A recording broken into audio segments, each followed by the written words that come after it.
जैसे ही उस गार्ड ने अपने सामने पिस्तौल देखी, उसके हाथ पांव ठंडे पड़ गए। एक पल के लिए उसे समझ ही नहीं आया कि आखिर वो करे तो क्या करे। उसके मुंह से एक भी शब्द नहीं निकला, लेकिन तभी चंद्रशेखर ऊंची आवाज में बोले, वक्त नहीं है हमारे पास, इसलिए जैसा बोला जा रहा है वैसा करो। ये सुनते ही मानो वो गार्ड एकाएक किसी गहरी नींद से जाग उठा हो। वो हड़बड़ाते हुए पहले तो अपनी बड़ी सी बंदूक को हाथों में उठाने लगा और फिर अपने आप को पूरी तरह संभालते हुए बंदूक की नोक उन सभी नकाबपोश क्रांतिकारियों की ओर बढ़ा दी।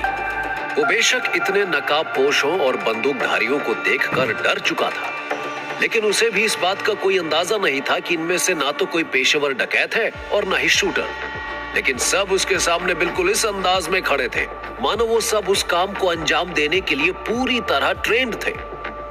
इधर वो शख्स जो हर कंपार्टमेंट में कुछ ढूंढते हुए आगे बढ़ रहा था, उसे भी शायद कोई अंदाजा नहीं था कि आखिर काकोरी में क्या होने वाला है।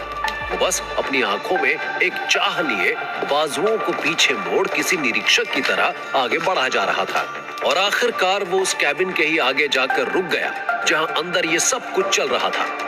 इधर जब गार्ड को लगा कि इन सबके सिर पर खून सवार है और ये मानने वाले नहीं है, तो गार्ड ने भी एक कोशिश करने की सोची और खुद को मन ही मन हिम्मत देते हुए बोला, तुम कोई भी हो पर अंजाम तो जानते हो ना सरकारी खजाने को लूटने का।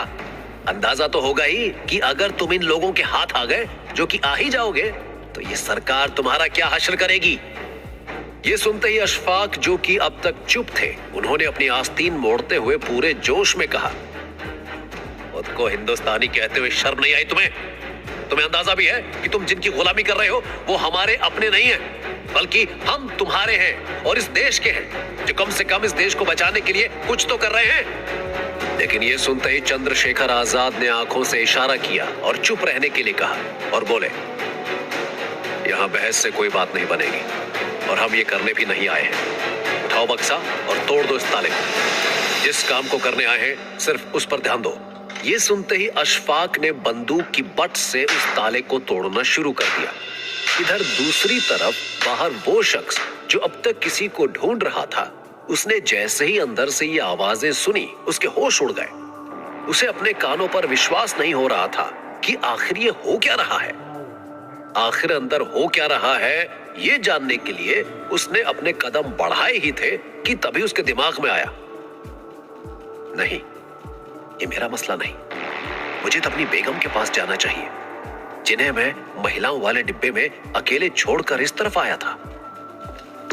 और ये सोचकर उस नौजवान ने अपने कदम पीछे खींच लिए।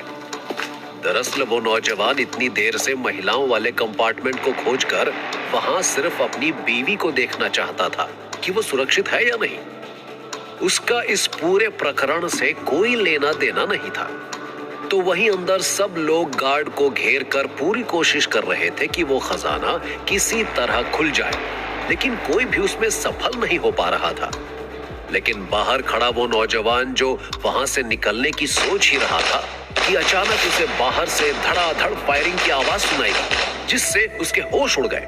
वो मन ही मन बड़बड़ाया, क्या यहाँ सिर्फ ये लोग नहीं है, बल्कि इनका तो पूरा गैंग है। लगता है कम से कम 100 लोग होंगे।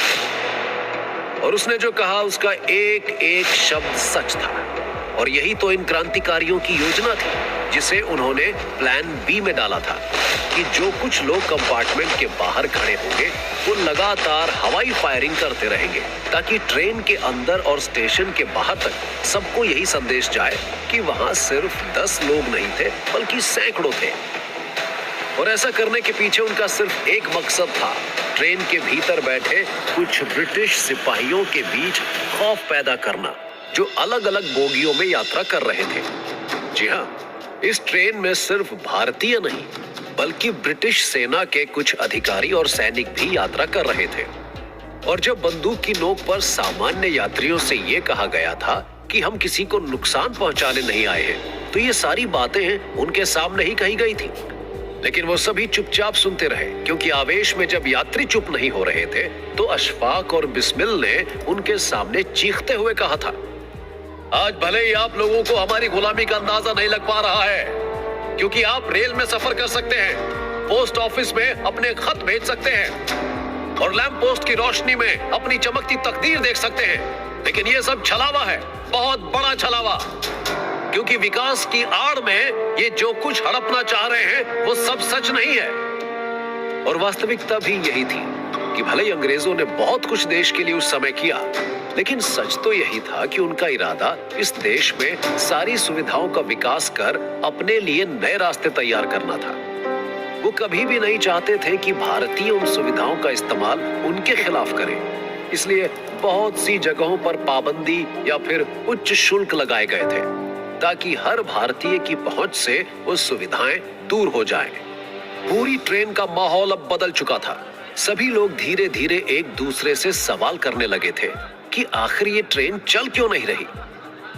तो वहीं दूसरी ओर कुछ सिपाही भी अब कैबिन की तरफ सिर्फ ये जांच करने के लिए कि कहीं कोई तकनीकी कमी तो नहीं आ गई है, कैबिन की तरफ बढ़ चुके थे। लेकिन कैबिन के अंदर उस खजाने को खोलने की मशक्कत अब भी जारी थी। सब लोग बारी बारी से अपना दमखम आजमा चुके थे, लेकिन वो लॉकनुमा खजाना इतना भारी था कि उसे लोहे की रॉड से या पत्थर से तोड़ना आसान नहीं था। तभी किसी ने सुझाव दिया, एक काम करते हैं, इसे उठा कर ले चलते हैं। लेकिन ये बहुत भारी है, इसे लेकर अगर गए तो हमारे मकसद में जोखिम हर वक्त हमारे साथ ही रहेगा और ये सही नहीं होगा। कैबिन के अंदर सब अपने अपने विचार जल्दी जल्दी रख रहे थे। उन सब में अशफाक ही एक ऐसा इंसान था जो दिखने में बहुत मजबूत था। उसने कुछ सोचा और फिर इधर उधर देखा, लेकिन उसे कुछ भी नहीं मिला।